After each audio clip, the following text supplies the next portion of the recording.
is Medea Benjamin, activist, co-founder of Code Pink and Global Exchange, author of 10 books, including her latest, Inside Iran, The Real History and Politics of the Islamic Republic of Iran. CodePink.org, globalexchange.org. Medea Benjamin is her Twitter handle, as well as Code Pink and Global Exchange. Medea, welcome back. So tell me about what's going on in Peru. Well, it's an exciting place to be right now, and very nerve-wracking because the presidential elections happened yesterday. Two candidates who couldn't be more opposite. One, Keiko Fujimori, who is the daughter of the former president, Alberto Fujimori, who is in prison for human rights abuses and corruption. She herself facing charges of corruption that could land her 30 years in prison if she doesn't become president. This is like Ivanka Trump running for president, right? Yeah, right, exactly. And she was the first lady when her father was the president. Mm-hmm. And then on the other side is the very humble teacher, rural teacher, farmer. His name is Pedro Castillo. He was pretty much unknown until he won in the first round when there were so many other candidates, and suddenly found himself at the top candidate for president. He is some call him the anti-candidate.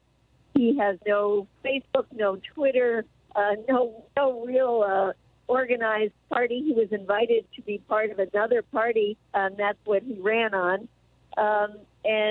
And yet he had an echo within a population that has been so hard hit by COVID, where it's very rich in resources, but so many people who haven't shared in that wealth.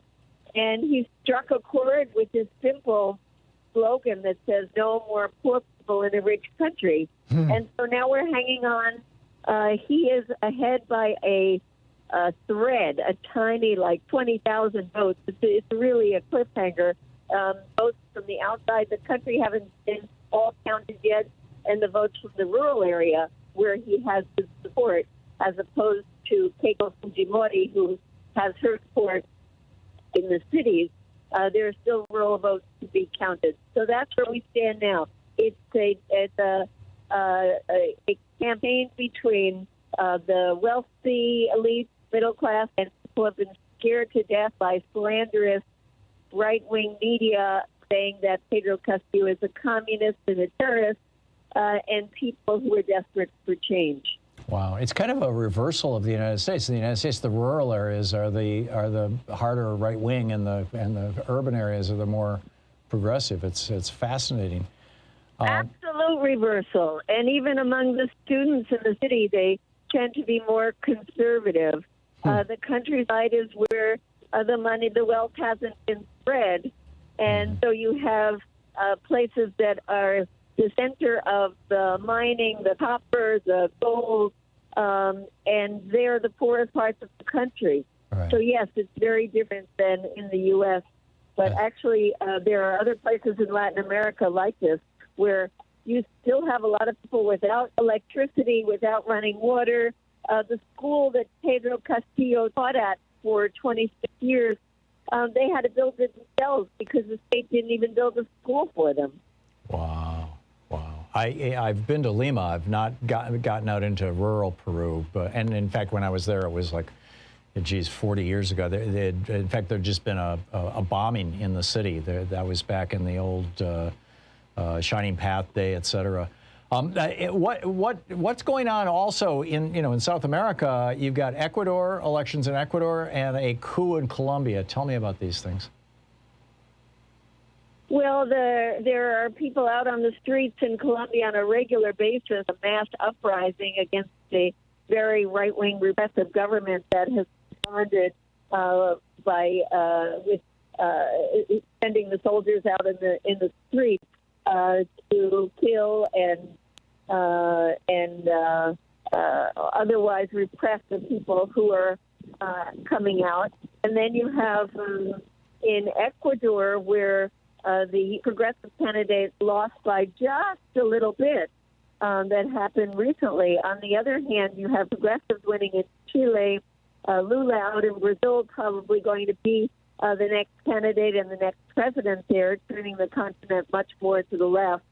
And you have a progressive in Argentina, and there are a lot of possibilities for the resurgence of what used to be known as the pink tide, where there was a majority of progressive governments in Latin America.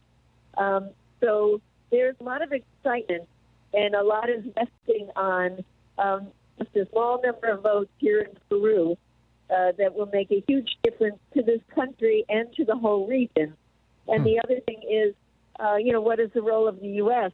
Well, we haven't heard any overt things about the Biden administration's involvement. Certainly, there are U.S. companies that are fearful and could do economic sabotage if Pedro Castillo wins. But we want to make sure that the U.S. government does not get involved in the internal affairs of this country, and that the vote be respected and the right wing not be allowed to carry out any kind of last-minute fraud to take over Fujimori power. Yeah. Would it be, we're talking with Medea Benjamin, live from Peru. Medea, would it be reasonable to suggest that the main thing that seems to be driving politics across South and Central America right now is economics, is the accumulation of wealth by a relatively small number of people and widespread poverty?